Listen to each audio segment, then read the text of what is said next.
After years of relentless studying, countless sleepless nights, and unyielding sacrifice, my sister and I finally graduated from medical school together. Yet our parents chose to wipe out her crushing student loans while turning a blind eye to the debt I was forced to shoulder. At her so-called debt-free celebration, a jaw-dropping surprise revealed the stark favoritism that shattered my world. "She deserves it, honey," Mom said, not even glancing up from the gourmet cupcakes she was meticulously placing on the tiered display. "Jessica has always prioritized her studies. You've always pursued different interests."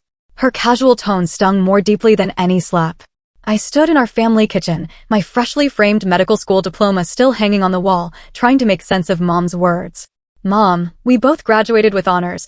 Our GPAs were identical." My voice remained even, though my hands trembled slightly. "Why would you and Dad settle Jessica's loans and not mine?" My mother sighed and finally met my eyes, her familiar look of quiet disappointment. "Audrey, your sister has a wealthy mentor in Dr. Fleming who's invested in her future. You've always had advantages that Jessica didn't." I almost chuckled. Dr. Vivian Fleming became my research advisor because I earned that role through grueling 80-hour lab weeks, while Jessica was off skiing in Aspen with our parents. My advantage was working myself to exhaustion, whereas my twin enjoyed our parents' unwavering emotional and financial backing. "So, I'm being punished for seeking my own mentorship?" I asked, trying to hide the pain in my voice. Just then, my father entered the kitchen, placing an arm around Mom. "No one's punishing you, Audrey. We're just being practical. Jessica needs more support than you do. You've always been resourceful. Resourceful is the word they use to excuse your absences at undergraduate research presentations, even when you're flying cross-country for her volleyball tournaments." Resourceful, their explanation for why Jessica got a new car for her 20th birthday while I got a gas station gift card. Tomorrow was Jessica's debt-free celebration party, a family-planned event complete with extended relatives, friends, and even some former professors. The invitations read as if Jessica's debt-free medical school graduation was solely her achievement, rather than a product of our parents' finances. "I need to head out," I finally said, packing my bag for my early hospital shift the next day. "Will you still come to Jessica's party?" Mom asked, her voice softening, not for me, but out of concern for how my absence might affect my sister's big day. "I'll be there," I promised, though the thought twisted my stomach. As I drove to my car, my phone buzzed with a message from Dr. Fleming. "Need to speak with you urgently about the Patterson Fellowship. Big news." I stared at the screen, a chill settling over me. My parents' favoritism wasn't just unfair, it was about to become a public spectacle, and I felt powerless to stop it. Jessica and I, though twins, had always taken divergent paths. I was born 6 minutes before her, according to family lore. I was the quiet observer, while Jessica heralded her arrival with strong, boisterous cries, a pattern that seemed to set the tone for our lives. Growing up in Cleveland, Jessica was the extroverted twin who made friends easily and excelled in sports. I was more reserved, spending countless hours at the library, absorbing everything from astronomy to zoology. Our parents cheered at every one of Jessica's soccer games and dance recitals, while my science fair wins earned only a quick, "Good job, Audrey," and a pat on the head. The dynamic was set when we both decided to pursue medicine.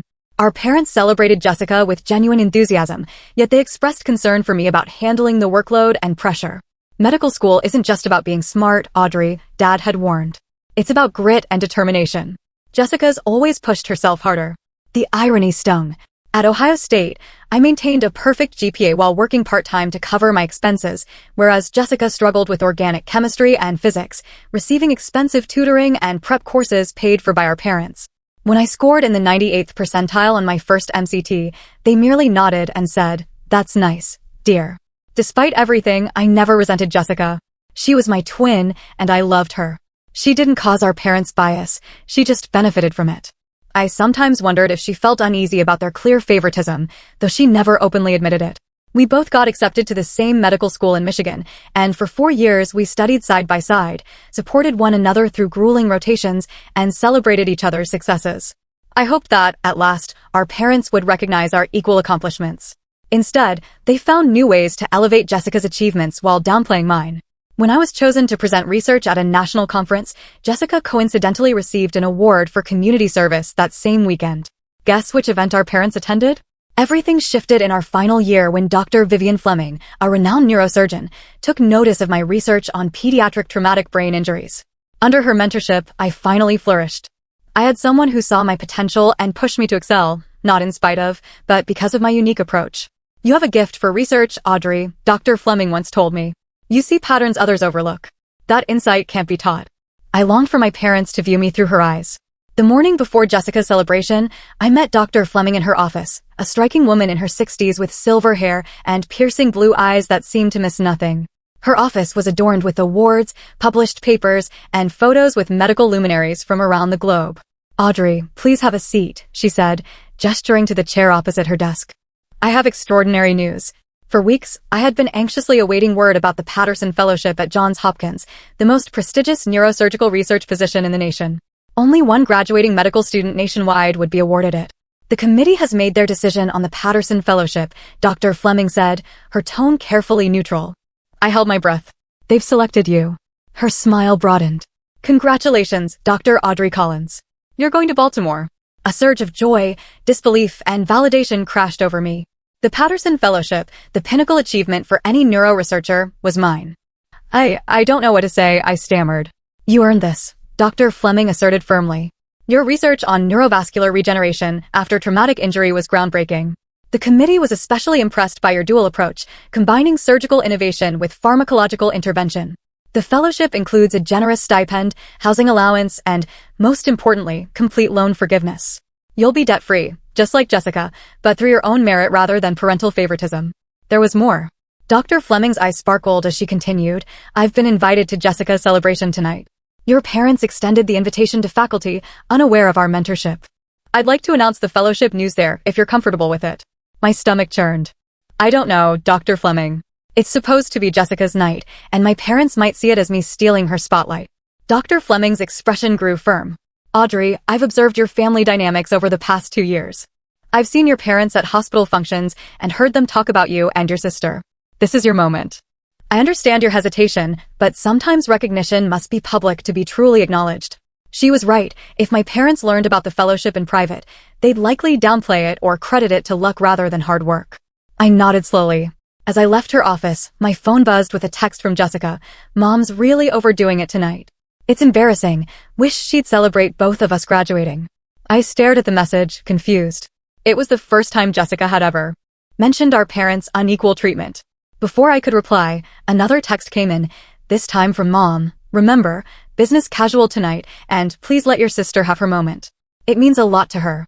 The stark contrast between the messages was jarring. Maybe I'd been wrong about Jessica all along, and tonight might finally expose truths my parents had hidden for 26 years. Jessica's debt-free celebration was set in a swanky downtown Detroit restaurant. My parents had even rented the entire rooftop terrace, an extravagance that must have cost thousands. As I stepped off the elevator, I noticed a huge banner reading, "Congratulations, Dr. Jessica," with no hint that there were, in fact, 2 Dr. Collins in the family. I smoothed my navy blue dress and took a deep breath. This was Jessica's night, and regardless of what Dr. Fleming planned to announce, I wasn't about to let years of resentment ruin my relationship with my twin, Audrey. Jessica spotted me immediately, breaking away from a group of relatives to rush over. She looked stunning in a silver cocktail dress. Her blonde hair, identical to mine in color, was styled in a trendy bob, while I kept mine long and carefully done. "Thank God you're here. Aunt Patty's asked me 5 times if I have a boyfriend yet." I chuckled despite my nerves. "What did you say?" she asked. I told her I'm married to medicine, but if she knows any eligible neurosurgeons, I'm accepting applications. Linking her arm with mine, Jessica said, "Seriously though, this is ridiculous. Mom invited half the medical school. Look, Dean Wilson's here." I scanned the terrace and sure enough, the dean was chatting with our father. Wow, they really went all out. Jessica lowered her voice. "And why should they? It's supposed to be just for me. We both graduated. We both worked our asses off." A small knot in my stomach loosened. Perhaps Jessica was more aware than I'd given her credit for. "Audrey, Jessica, Mom's here," someone announced, champagne in hand. "Jessica, Mr. Henderson just arrived. You know, Thomas Henderson, chief of surgery at Cleveland Memorial. You should go say hello." With that, she took Jessica's arm, effectively pulling her away, and then shot a glance back at me. "Audrey, can you check if the caterers have set out the gluten-free options? Cousin Beth is being difficult about her diet again."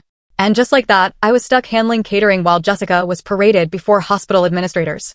Some things never change. I was directing the waitstaff when Dr. Fleming arrived. She looked elegant in a crimson pantsuit and effortlessly commanded attention. "Audrey," she said warmly, giving me a hug, "are you ready for our announcement?" "I'm not sure," I admitted. "The timing feels off." Dr. Fleming scanned the room, the banner, the professionally decorated cake with only Jessica's name, the slideshow of photos highlighting her, with me barely visible. I see, she murmured quietly. More complicated than I thought. Across the terrace, I watched my parents introduce Jessica to Dr. Margaret Wu, chief neurosurgeon at Detroit Medical Center, where both Jessica and I had applied for residency. My stomach clenched. Were they trying to secure a spot for Jessica through personal connections? Dr. Fleming's father had spotted her and now was approaching with Mom and Jessica in tow. What an honor to have you join us. I understand you've worked with Audrey on some projects. Dr. Fleming raised an eyebrow. Audrey has been my primary research partner for the past 2 years, and her role in our traumatic brain injury study was crucial. My parents exchanged a look I couldn't quite decipher. Jessica has also been very involved in neurosurgical research. In fact, Dr. Wu added, I was just saying how impressed I am with Jessica's application to my program. A flush of anger rose in my cheeks. Jessica hadn't done neurosurgical research. Her focus was neuropsychiatry, an entirely different field. My parents were blatantly misrepresenting her experience, and it might cost me my own opportunity. Dr. Fleming's expression stayed polite, but I saw a steely glint in her eyes. Really? I was under the impression Jessica was focused on psychiatric applications, not surgical interventions. An awkward silence fell over our small group. My trap of hope was closing in. This announcement was only going to make things worse. Dinner began with my parents seated at the head table alongside Jessica, our grandparents, and Dr. Wu, while I was placed at a secondary table with cousins and family friends, close enough to overhear, but too far to join in. We always knew Jessica was destined for greatness, my father told Dr. Wu. Even when we were kids, she showed incredible determination. She's always been our ambitious one. Every word felt like a tiny dagger. I pushed my food around my plate, appetite gone. Nearby, Dr. Fleming exchanged sympathetic glances with other faculty. After dessert, my father stood and tapped his glass for attention. Thank you all for coming to celebrate our daughter Jessica's remarkable achievement. As many of you know, medical school is grueling, and emerging not only with a degree, but also debt-free is something truly special. The crowd applauded politely, and Jessica looked increasingly uncomfortable. We're blessed to have supported Jessica through her education, Mom added as she stood beside my father. We always believed in investing in her future because we knew she'd make us proud. I stared at my plate, tears threatening to spill over. Their message was clear. They had invested in Jessica, not in both of us. Actually, Jessica suddenly declared, standing up and looking directly at me with an apologetic expression, this celebration feels incomplete. Audrey and I graduated with the same GPA. We both worked incredibly hard, and frankly, Audrey worked harder without the support I got. A hush fell over the room. My parents looked stunned. Jessica, Mom whispered, this isn't the time. It's exactly the time, Jessica insisted. I can't accept recognition that leaves my sister out. It's not right, and it never has been. My throat tightened with emotion. After all these years, Jessica was publicly calling out the imbalance. It was both vindicating and heartbreaking. My father quickly recovered, his tone overly cheerful. Of course, we're proud of both our girls. Audrey has done very well too. But tonight, we're here to celebrate Jessica being debt-free, a special achievement. An achievement you helped make possible, not just one I earned, Jessica replied, her voice steady yet firm. The tension in the room was thick. This was exactly the scene my parents had always dreaded, their flawless family image beginning to crumble in public. At that moment, Dr. Fleming stepped forward and said, if I may add something to this discussion. Her commanding tone cut through the murmurs. Now seems like the perfect time to share some news about Audrey that many of you might not know. My parents exchanged uneasy glances. Audrey's work on neurovascular regeneration has earned her the Patterson Fellowship at Johns Hopkins, Dr. Fleming announced. For those unfamiliar, this is the highest honor given to a graduating medical student nationwide. It includes complete loan forgiveness and a generous stipend. Gasps and murmurs spread through the room. Dr. Wu now looked at me with fresh interest, and my cousins whispered excitedly. In fact, Dr. Fleming went on, the selection committee specifically praised Audrey's innovative dual-approach methodology, a technique she largely developed on her own while managing a full clinical rotation schedule. I've mentored many promising physicians, but rarely have I witnessed the level of dedication and insight that Audrey shows. The room burst into genuine, enthusiastic applause for me. People turned in their seats, smiling and nodding in respect. Meanwhile, my parents sat frozen, their faces a complicated mix of shock, confusion, and dawning horror as they realized the carefully crafted narrative about their daughters was falling apart in public. Jessica beamed at me, clearly not jealous. Dr. Fleming isn't done yet, she said, moving closer with a champagne glass in hand. Congratulations, sis. She clinked her glass against mine. The Patterson Fellowship, that's amazing. Why didn't you tell me? I only learned this morning, I replied, and I didn't want to steal your celebration. Jessica frowned. This absurd party was Mom and Dad's idea, not mine. I tried to tell them it was too much and unfair to you, but you know how they are once they've made up their minds. Did you really do that? I asked, surprised. Of course I did, Jessica said, her voice tinged with hurt. Audrey, I've always known they treated us differently. I just didn't know how to fix it without making things worse. Before I could respond further, Dr. Margaret Wu approached us. Dr. Collins, she said, addressing me directly, I was very impressed by Dr. Fleming's account of your research. We should talk about whether you'd consider joining our neurosurgery department instead of going to Johns Hopkins. I blinked in surprise. That's very flattering, Dr. Wu, but I've already accepted the Patterson Fellowship. Jessica quickly interjected, putting an arm around my shoulder proudly.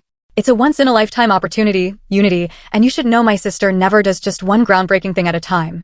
I bet she'll have another revolutionary study in the works within months of arriving in Baltimore. Dr. Wu smiled warmly. Well, when you finish the fellowship, keep Detroit in mind. We'd be fortunate to have you. She nodded to both of us, referencing our specialties. After she walked away, I turned to Jessica in astonishment. You didn't have to do that. I know you wanted to stay in Detroit for your residency, and I still can. Jessica replied, but I won't let Mom and Dad manipulate things or let you miss out on opportunities. That's not who I want to be. Across the room, I saw my parents finally rising from their table, moving hesitantly in our direction. Their progress was slow, interrupted by guests eager to discuss me, a novel experience that clearly unsettled them. Here they come, Jessica murmured. Ready for this? Not really, I admitted. Dr. Fleming then remarked, I must say some impressive things about you, my father said when they finally reached us, his tone carefully measured to sound proud while hiding his confusion. The Patterson Fellowship is a significant honor. Why didn't you tell us you were even being considered for such a prestigious award? My mother asked, a hint of accusation in her tone. Would it have made a difference? I asked quietly. It's clear where your interests lie. My parents exchanged uncomfortable glances. That's not fair, Audrey, my father began. We've always supported both of you differently. We did so because you each had different needs, my mother quickly interjected. Jessica shook her head. Mom, Dad, let's not do this tonight, but we're going to have a real conversation about it soon. All of us, she said, giving me a meaningful look. No more pretending. Just then, Dr. Fleming appeared at my elbow, sparing me from having to respond further. Audrey, the dean would like a word, something about featuring your fellowship in the alumni magazine. She smiled at my parents, her face warm but her eyes hard as steel. You must be so proud to have raised two accomplished daughters, she said. It must feel especially rewarding to see Audrey's efforts recognized after all she's overcome. The way she stressed, overcome, was subtle yet clear. My parents exchanged awkward glances. My mother murmured, we always knew Audrey was special. But it was too little, too late. Just a week after the celebration, news of my Patterson Fellowship spread through Detroit's medical circles. Suddenly, doors that had once been firmly closed swung open.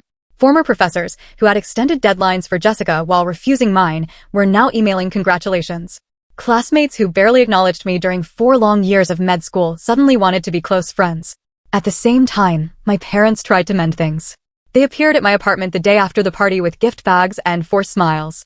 We've been thinking, my father said, placing a small box on my coffee table, that since you both graduated and started your careers, we should get you something special. Inside was a rose gold watch, exactly like the one Jessica had received for her birthday 6 months earlier. It's lovely, I said, though I didn't even reach for it. Still, my mother flinched. Audrey, we know you sometimes feel overlooked, but everything we did was because we believed you could handle your challenges on your own. Jessica needed more support. It was a convenient excuse. I replied evenly, that doesn't explain why you attended her presentations, but skipped mine, why you paid for her MCT prep course, but told me to rely on free resources, or why you covered her living expenses during med school while suggesting I take on extra loans. We only had so much money, my father protested. We had to make choices. Yes, you did, I agreed. And time and again, you chose Jessica. My mother's eyes filled with tears. We love both of you equally, she insisted. Maybe I conceded, but you haven't treated us equally. Expensive gifts and late recognition won't change that. Just then, the phone rang, Dr. Fleming calling about my move to Baltimore. I answered gratefully, turning away from my parents' stunned faces. Yes, I'm available to discuss housing options, I said into the phone. In fact, your timing is perfect. 3 weeks later, I stood in my empty apartment with the last box packed, ready for the movers. Jessica sat on the windowsill, watching me tape up a final box of books. I can't believe you're leaving next week, she said. Detroit won't be the same without you. You'll probably be too busy with your residency to even notice I'm gone, I teased, though there was some truth in it. We had been inseparable throughout med school, but now our paths were parting, mine leading to Johns Hopkins and hers remaining at Detroit Medical. I keep thinking about what Mom and Dad did, Jessica suddenly said. Or maybe didn't do. All these years, I thought I was the lucky one because they paid more attention to me, but really, they were holding me back, making me depend on their approval. I sat beside her. Jess, you didn't do anything wrong. I just didn't do enough either. I should have spoken up sooner, she sighed. They're devastated. Mom keeps crying that you must hate them, and Dad's telling everyone how brilliant his daughter at Johns Hopkins is, as if he personally funded your research. Let them say what they want, I said, surprised at how little their opinions bothered me now. Their approval no longer defined me. It was true, the constant need for their validation had finally faded. Dr. Fleming's mentorship had shown me what genuine support looks like, challenging me when needed, defending me when I was vulnerable, and always believing in my potential without condition. So what now? Jessica asked softly. What do we do? I took her hand. We find our own way forward, without the competition they created between us. I'd like that, she smiled, squeezing my hand. For the first time in years, I felt at peace. The road ahead would be challenging, but it was clear and entirely mine to travel on my own terms.